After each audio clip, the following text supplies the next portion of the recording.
पहली बार में माता दिति के गर्भ में, कश्यप जी की 13 पत्नियां हैं, उनमें से एक है दिति, जिनसे दैत्य उत्पन्न होते हैं। आदिति से आदित्य उत्पन्न होते हैं, आदित्य मतलब सूर्य। धनु से दानव उत्पन्न होते हैं। से बहुत लंबी चौड़ी सृष्टि है। तो दिति के गर्भ में जब ये हिरण्यकश्यप और हिरण्याक्ष बन करके आए, तो प्यारो ये जो उपदेव समाज होता है, उपदेव समाज जानते हैं, जैसे हमारा लक्षण क्या है? 2 हाथ 2 पैर 2 आंख 1 मुंह 2 कान, ये सब मनुष्य के लक्षण है। तो उपदेव की जाति होती है, दिखने में मनुष्य जैसी होती है, जैसे भगवान सहायक थे वो सब उपदेव हैं। जैसे जामवंत जी कितने बलशाली थे,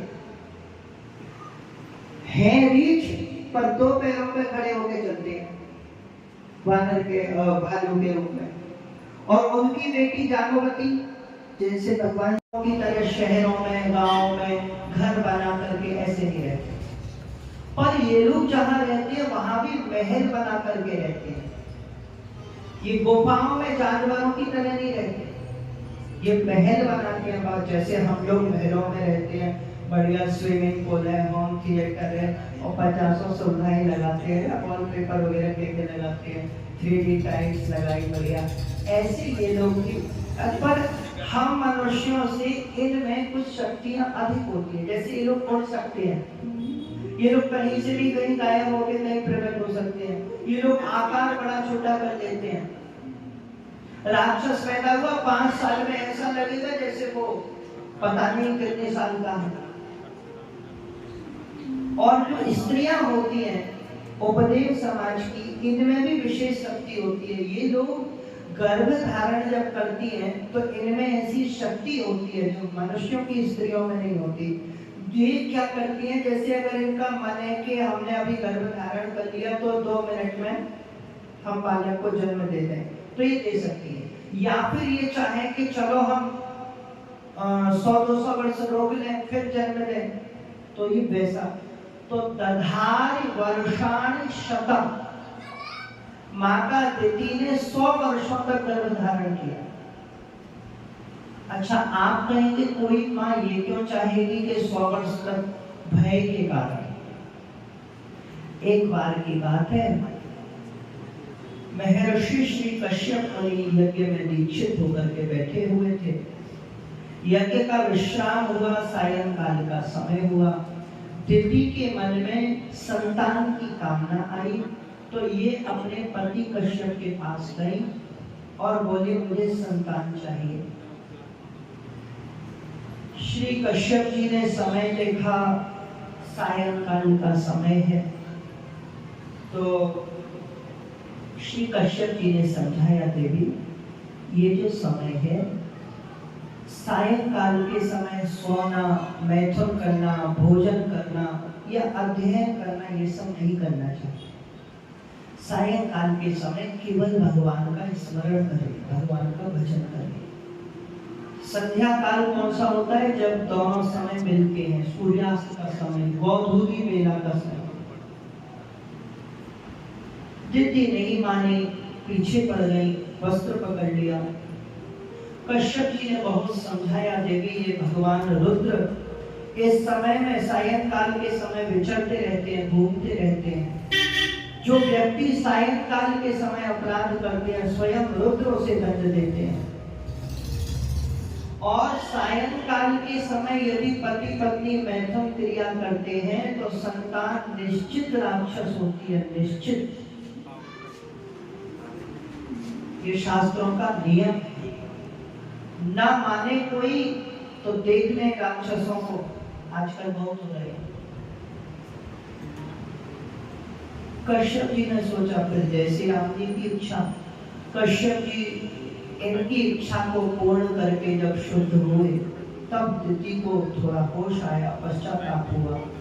बोले नाथ बड़ा भारी अपराध हो गया, सायंकाल के समय हमने आपको विवश किया, कश्यप जी बोले देवी जो हुआ सो हुआ, पर जो हुआ उसका दुष्परिणाम भुगतना पड़ेगा। तुम्हारी संतान राक्षस होगी ही।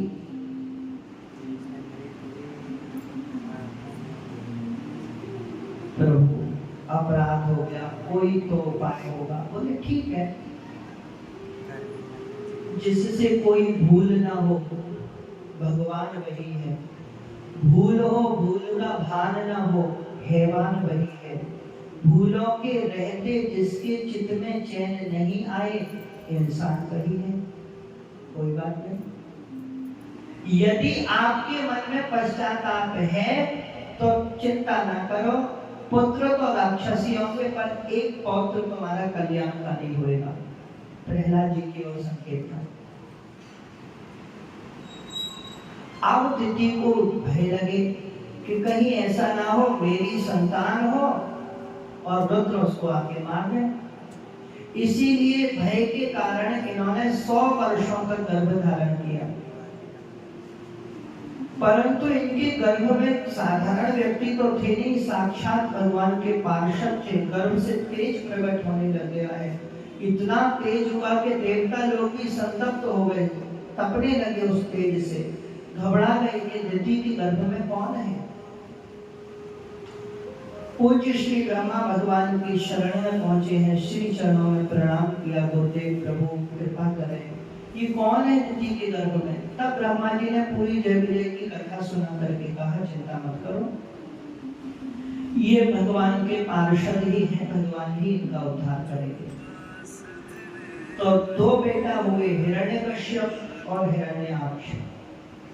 हिरण्यकश्यप थोड़ी शांत प्रकृति का था, हिरण्याक्ष थोड़ा लड़ाकू उद्धम प्रकृति का था। इसको लड़ने बढ़ने में बड़ा मजा आता था। नहीं आगे अच्छा, जिसमें शक्ति बहुत रहती है, शारीरिक बल,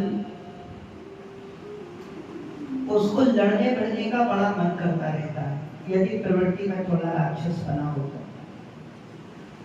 अब ये इतना तो लंबा चौड़ा था कि समुद्र तो इसकी घुटने तक आता था। इसका जो मुकुट था वो इतना ऊंचा था, स्वर्ग तक को छू लेने वाला। कहने का अर्थ है इसकी आकांक्षा इस स्वर्ग को छूने वाली थी, इतना लंबा चौड़ा। तो एक तो जो इसको देखे वो डर के मारे, अरे भैया इससे कौन भिड़ेगा। ये तो एक लादी ऊपर रख दे तो गोविंदाय नमो नमः हो जाए। एक दिन निकला मूड बना के निकला, बोले आज तो किसी से भिड़ाई करूंगा। अब जिसको देखे गुस्से में घूर के बोले, अरे भैया राम राम, कौन है आप। मेरे पिता श्री कश्यप है, माता श्री दिति है, मेरा नाम हिरण्याक्ष है, युद्ध के लिए आया हूं, गदा युद्ध करो मुझसे। मैंने तुम्हारा नाम सुना है, तुम गदा के बहुत बड़े योद्धा हो। वरुण देवता घबराए, उनको तो मन ही मन में हॉस्पिटल की कल्पनाएं होने लग गई। हाथ पैर टूटे हैं, ऐसे पड़े हुए हैं, घबराएंगे। हम बोले हाँ, आपने सुना तो सही है, हम गदा के बड़े भारी योद्धा हैं, पर क्या हुआ ना कि अक्षय तीज से 2 दिन पहले ही हमने संन्यास ले लिया। अब हम कभी युद्ध करेंगे नहीं, मुझे गदा उठाइए, थोड़ा बहुत आइए, 2 हाथ कर लीजिए, फिर संन्यास ले लेना। नहीं, वरुण देवता बोले हमने संकल्प लेकर के गदा युद्ध छोड़ दिया।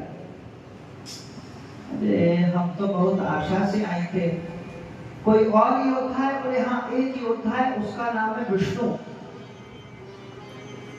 कहाँ मिलेगा। बोले पृथ्वी पर चले जाओ, किसी न किसी संत की कृपा से कहीं ना कहीं मिल ही जाएगा। तो जंगल होता है तो कहीं ना कहीं शुरुआत भी होती है जंगल की, कहीं ना कहीं अंत भी होता है। तो 2 छोर थे उस जंगल के। इस ओर से हिरण्याक्ष घुसा ऐसे गदा लेकर के, और जंगल के उस छोर से पूज्य देवर्षि भगवान श्री नारद जी महाराज प्रवेश किए। तो श्री नारद जी ने सोचा कि इतने बड़े जंगल में जा रहे हैं, वीणा का भी कोई काम पड़ेगा नहीं, तो सहज भाव में वीणा उन्होंने जैसे गदा रखते हैं कंधे पे ऐसे रख ली। तो इसने दूर से आते हुए श्री नारद जी को देखा, तो इसको लगा कि इतना लंबा चौड़ा है और ऐसे करके गदा भी रखी हुई, दूर से बिना गदा जैसी दिख रही थी हिरण्याक्ष को। तो बोला ये तो गदा भी नहीं है, हो ना हो यही विष्णु। अब जब विष्णु है तो युद्ध की चुनौती दी जाए, युद्ध होगा। इसने अपनी गदा ऐसे ऐसे करके ऊपर हिला दी, मतलब ये चुनौती दे रहा भाई तैयार हो जाओ। अच्छा, श्री नारद जी ने सोचा ये लंबा चौड़ा कौन है जो मेरी तरफ करके गदा हिला रहा है। तो श्री नारद जी ने सोचा हो सकता है हमारा कोई पुराना चेला होगा, गुरु जी को पहचान गया होगा, प्रणाम कर रहा होगा। क्योंकि प्रणाम करने की बहुत सारी विधियां हैं, अपनी अपनी होती हैं। अर्जुन को प्रणाम करना था तो ऐसे बाण छोड़ा, गुरुदेव श्री द्रोणाचार्य के चरणों में जा गिरा, वे समझ गए प्रणाम कर रहे हैं, आशीर्वाद दे दिए। विधियां होती हैं। पहले हाथ जोड़ के चरण छू करके प्रणाम किया जाता था, अब सलामी आने लग गई है, सलाम साहब सलाम साहब। हाथ धीरे धीरे ऊपर बढ़ रहा है, पहले पैर छूते थे, फिर घुटने से। मैंने यहाँ भी कुछ लोगों को देखा बाएं हाथ से प्रणाम कर लेते हैं, ऐसे हमारे नई पीढ़ी वालों को देखो बाएं हाथ से। वो एक पंडित जी चुटकुला सुना रहे थे, बोले आज के समय की 3 लड़कियां जा रही थी परीक्षा देने, तो ऐसे इधर एक हनुमान जी महाराज का मंदिर मिला। तो पहली वाली जो थी वो तो बहुत ज्यादा ही संस्कारी थी, तो बिल्कुल अपनी सैंडल पादुका उतार के भीतर गई, ठाकुर जी को ऐसे प्रणाम की। दूसरी थोड़ी सी आधुनिक थी, तो उसने बाहर पादुका पहने ऐसे प्रणाम करती। तीसरी वाली ज्यादा आधुनिक थी, उसने ऐसे हनुमान जी को देखा, बोले हाय हेलो। अब वो सब प्रणाम है भाई, ज्यादा पढ़ लिख जाए तो ऐसे प्रणाम होता है। तो नारद जी ने सोचा बोला हो ये मेरा कोई चेला है, प्रणाम कर रहा हूँ। अब जब चेला प्रणाम कर रहा है तो आशीर्वाद तो देना चाहिए। तो श्री नारद जी ने भी अपनी वीणा हिला के खुश रहो, आनंद रहो, प्रसन्न रहो, आनंद। अच्छा, नारद जी ने आशीर्वाद की मुद्रा में हिलाई, तो इसने सोचा कि हाँ पक्का हो गया, यही विष्णु है। मैंने युद्ध की चुनौती दी और इसने स्वीकार कर ली। मैंने गदा हिलाई, इसने भी गदा हिलाई, इसका मतलब ये हुआ ये तैयार है। ये बढ़िया, ऐसे बढ़िया जंगल में मिल गया, किसी का कोई नुकसान भी नहीं होगा। और आज इसको मैं ढंग से देखूंगा, बड़ा ये भगवान वाला डोलता है, देखता हूँ आज इसकी खबर लूंगा। ये और जल्दी चला बड़ी प्रसन्नता से। पर बीच में श्री नारद जी की गदा थोड़ी हिलती थी, तो वो तो वीणा थी। तो ये सोचे यार ये कैसी गदा है, अजीब सी लगती, तो चपटी सी। सोचा फिर हो सकता है इन लोगों के ऐसी गदा चलती है, हमें गदा से क्या, बूढ़ों मरे जवान हत्या के काम। ब्रज की कहावत है। तो बोले अब तो हमको तो लड़ने बढ़ने से मतलब है। पर नारद जी जब बिल्कुल पास में आ गए तो इसने देखा कि जो इनकी बॉडी का स्ट्रक्चर है ये ऐसा तो लग रहा कि इन्होंने एक्सरसाइज वगैरह की है। हाँ लंबे चौड़े हैं पर सिक्स पैक नहीं दिखाई दे रहे, यहाँ पे कोई मसल्स दिखाई नहीं दे रही, तो पहलवान से तो नहीं लग रहे हैं। और उसने अपने आप को देखा यार मैं तो सही समझ रहा हूँ, कहीं ऐसा तो नहीं विष्णु ना हो, या हो सकता है विष्णु रूप बदल के घूम रहा हो। मेरी बात याद रखना, आज अक्षय तीज है। आज आप श्री जी का नाम मुस्कुरा के लेंगे, जीवन भर मुस्कुराते रहेंगे। प्रेम से बोले जय श्री राधे। जय श्री राधे। भगवान ना करे कोई यहाँ से यमराज की अदालत में पहुंचे, पर गलती से कोई पहुंच भी गया, उस समय जब यमराज आपसे कहेंगे कि तेने अक्षय तीज के दिन हमारी श्री जी का नाम लिया था, इसलिए तेरी यहाँ जगह नहीं है, जा तू ठाकुर जी के धाम को, तब आपको पता चलेगा, ये दृश्य स्मरण में आएगा कि हमारी लाली का नाम लेने का कितना महत्व होता है।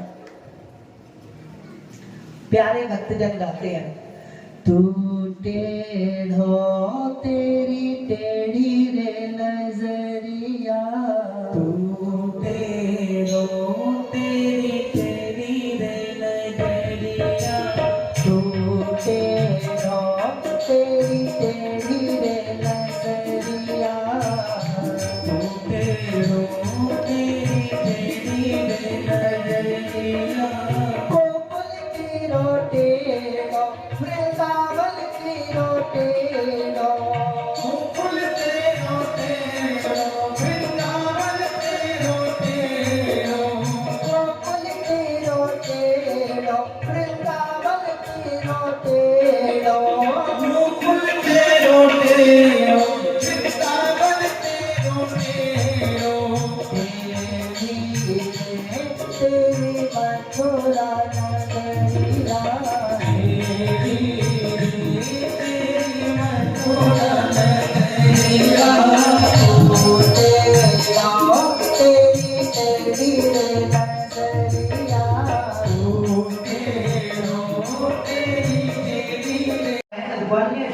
सत्यम वयम भो वन मोचनामृगा, भगवान स्वयं कह रहे हैं अपनी वाणी से, हम वन में भी चलने वाले शुकर हैं।